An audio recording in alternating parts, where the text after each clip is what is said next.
from a sociology perspective, what have been these changes? Describe to our international audience. Well, I think there are two things, particularly since 2003. In 2003, the government decided people could divorce without permission from their employer. That is, until 2003, if you wanted to marry or divorce, your employer had to agree. Needless to say, this tamped things down. And so this spike of divorce, China has a divorce rate equal to the United States, and actually it may be higher. This year it will be higher than the United States. So marriages in China are very fragile in comparative perspective. So it actually coming from a communal decision in a way, because the so-called danwei, the working unit, used to be need to provide you with a letter of permission, whether it is for marriage or for divorce. And now it is becoming much more a private matter, that it is the parties in this union that has made this final decision. Right, and there was also a big change both legally and culturally in that you don't have to have guilt. That is in this divorce issue. So if one member of a couple is unhappy, they can ask for a divorce.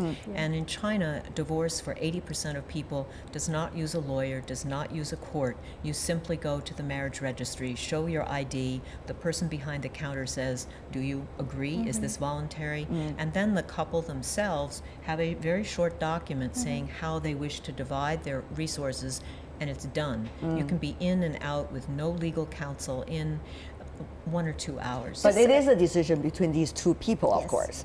It's just like from one extreme to the other extreme. In the past, before 2003, as Professor mentioned, is that the employer not only plays a gatekeeper of the marriage or divorce, they are doing the matchmaking, to make a marriage happen, and they try to do everything, try their best to block any divorces from happening. This is what an extreme. And now the extreme is that there's nothing need to be gone through if a divorce is wanted between the couples. That is another extreme compared to the legal process, the registration process. And what would that mean for some of the other factors that are influencing in marriage and family life? For example, wealth, health, social status, children. The concept about the women, about men in this society, and also the issue of being together or being separated geographically. All of this, what would that mean to these? There are so many. You mentioned the migrant workers. I mean, we must, that's Let's take a look at this group, for example. So there are 200 million, 250 million people who have left their villages and come. And initially, and for a while, they were mainly married people. But more recently, the migrants are unmarried. That means they're finding their partners in the city. They're finding their partners without their parents over their shoulder. And there's a lot of cohabitation. There's a lot of moving around. So if we talk about this large group of people, they, and particularly this last 10 or 15 years, are experiencing a new kind of migrant romance, migrant marriage, and the family formation is very, very difficult because of children. Where do children fit?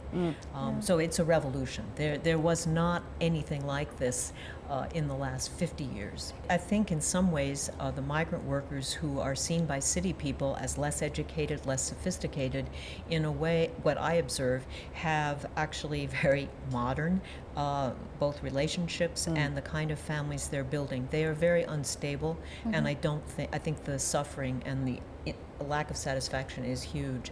On the side for the urban one, the big story is, of course, that the one-child policy has produced in the last 10 years this surge of couples in which both are only children in the cities. And so you asked, what is one of the major changes is the character of these young marriages. And most people say that this surge of divorce in the last 2 years in particular is the beginning of what we're seeing of this those born after 1980 who are only children, whose parents are deeply invested in their lives, perhaps overly invested in their lives, who have a hard time making their marriages work, in part because the parents are too involved. Yes. Do you see that as a reality in Chinese society? Of course. I have an 11-year-old daughter, And I've seen so many parents around me, they're investing too much. Not only too much money, capital into their education, but too much love, too much feelings and emotions into their children. And at one point, one father shared with me his opinion, claiming that, oh, I have designed for my daughter everything in the future. I want her to be a pianist. I want her to be married at the age of 25. I want to have 2 children, one is boy, one is a girl. I was so shocked to hear that, but after that I find it's not just a single case. It's quite not very conventional, but it's growing. It is. Yeah, this kind of investment. So it is, to some extent, horrifying. So at the it is same time. not, the marriage in that case is not a union of 2 people, but rather of too many decision makers during the process. And what would that mean to the fragility or the continuity of those marriages, if we just generally speaking, of course? Well, this next book I'm writing is specifically on that, and the argument is that the vertical tie between parents and their only children has become so tight that and so strong and multi-sided, just as Ms. Han just said, that the fathers and mothers planning their children's lives, whereas the tie to your spouse is a voluntary tie. It comes later in your life. You have to develop it. There are disagreements. Couples have to learn to deal with it. But because this generation in the urban life are so involved with their parents, and the parents are so involved in their lives, people, especially with a cell phone, they are talking to their mothers or their fathers all the time. I would contrast it to the parents themselves who were maybe sent down youth or went off to university and didn't see their parents for 3 years. So you have a generation of parents who themselves were quite independent, and yet they are focused on their children in this obsessive way almost to control for success. They deeply love the children. And if you grow up in such a household, both boys and girls, this affects how you interact with your peers and then how you interact with the spouse. Okay, on the one hand, you say there's so much freedom because people can just freely get married and get divorced without having the danwei involved, and that seems to be a new space of freedom for Chinese. On the other hand, you're saying, well, there's too much limit because all the parents are involved, even the grandparents from both sides are involved. Exactly. It has to be a decade of people decision. So, but exactly what would all of these, whether it's migrant workers or it is the one child of the family, all of these social changes about Chinese marriages, what would they mean to the meaning of marriages? Generally, marriage is still the gateway to forming a family. China does not yet have any tendency to have children outside of marriage as you have in North America and Europe.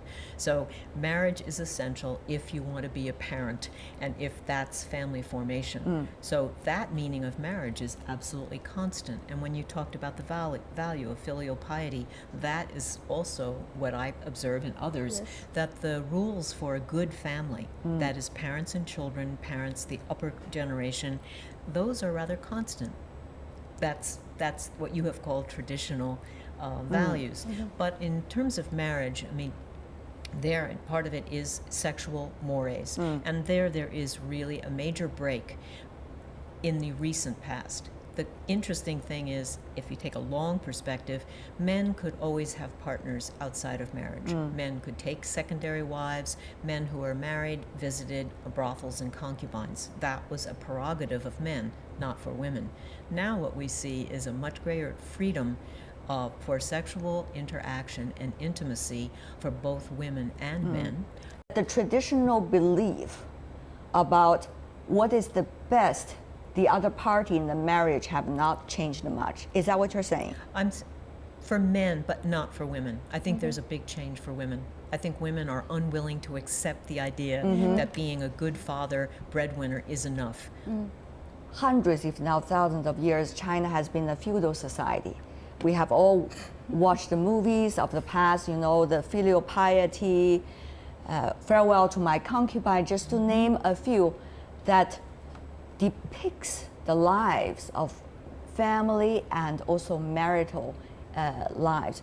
So how have that really changed? Do you think that change about the concepts, about the degrees of acceptance of the other party, can influence the quality of family lives or not? Unlike the West, people may think have a marriage because they want to raise a family. So that is a precondition to have a marriage first. But for Chinese, still for the most Chinese, I think the mainstream is to do it, to make it happen at a certain age, to be a milestone of a new chapter of life. This is the Chinese tradition, and there have been a lot of change because of the social and economic development. Many other dimensions can all both contributing to the change of the marriage. Maybe at the end of the day, in the long run, but still at current stage, the mainstream Chinese or the Chinese concept towards marriage is still the very traditional one. But I appreciate what Professor Davis just mentioned about the women's change, the women's mentality change towards a marriage, that they are not just satisfying with the husband being just a good father or good breadwinner contributor to the family, but also need to be a better half. Is it more challenging once they have higher requirements, it seems? It's more challenging for Chinese men, I would say.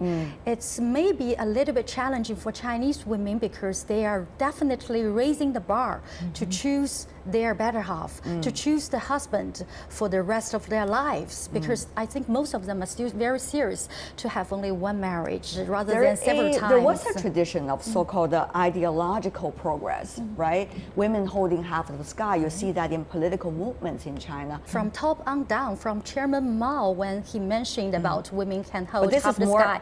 So that make China nowadays become the highest employment rate for Chinese women to go outside to be full-time workers. About 76% of the Chinese women. But now there's more a bottom-up approach. Rather, women are demanding themselves about what the kind of marriage they want and what kind of role men are playing. We talk about different social groups. So can all social groups, particularly women in those groups, be able to demand, as what Ms. Han just illustrated? Are we seeing winners and losers as a result of these dramatic changes, even within a family structure, when it comes to the status of women?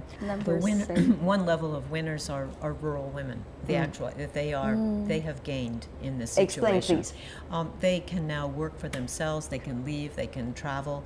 They make decisions. Young women who have gone out to work to the factories, their relationship to their parents radically changed. They have more cash. They are given the opportunity to make a decision. Will they send the younger brother to school? Will they buy something for that? So we see for millions of rural women, definitely the position has been increased. They become the pillar of the family. In their own family of origin. This means as they're growing up. Right. And then they marry. I'm not saying it's easy, but that is really a positive gain. Right. I also would stress what I've observed in this last 2 years among very educated women. There now really is a small group, but growing, who are thinking they will not marry. This is really a big change.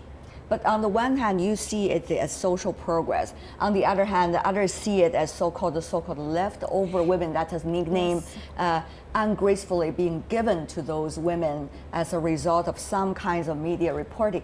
So what do you see these very extremes of seeing the same social phenomenon in China? Well, this leftover women, the Shangnu, I've written about it. Yeah. Actually, I knew millions of people have discussed about it, but what about your view? Right. So demographically, until very recently, it didn't exist. It was a phenomena people talked about because people were anxious. But actually, you looked at the numbers, women were more likely to marry than men. University-educated women were more likely to marry than their male peers. So you have a number? Yes, for Shanghai it was, if you look at those who are 35 to 39 years old and went to university, 9% of those men had not married by 2010. Only 5% of women in that category had never married. And we have other numbers, but you can see it's low, it's a minority, but men are twice as likely not to marry. However, in the last 2 or 3 years, now we see something different. And that is women choosing not to marry, which is partly that they don't like the kind of marriage that seems to be on offer. And here I don't see it happening to men. Men feel a huge pressure now to, because partly the parents, to marry means you have to have a house. You have, it doesn't, That's right. it's not true always, but they must provide. So what we've seen in the numbers is that the age difference between new husbands and wives in the last 5 years has widened. So women are waiting, but they're marrying older men. They are not marrying their peers. And then at the same time, we're seeing a group of women who I am teaching and who I'm meeting, Lean In, that's one of the groups, who are actually saying to me, we are thinking we don't want to marry. We don't need to marry. And that's also saying we don't want to be mothers.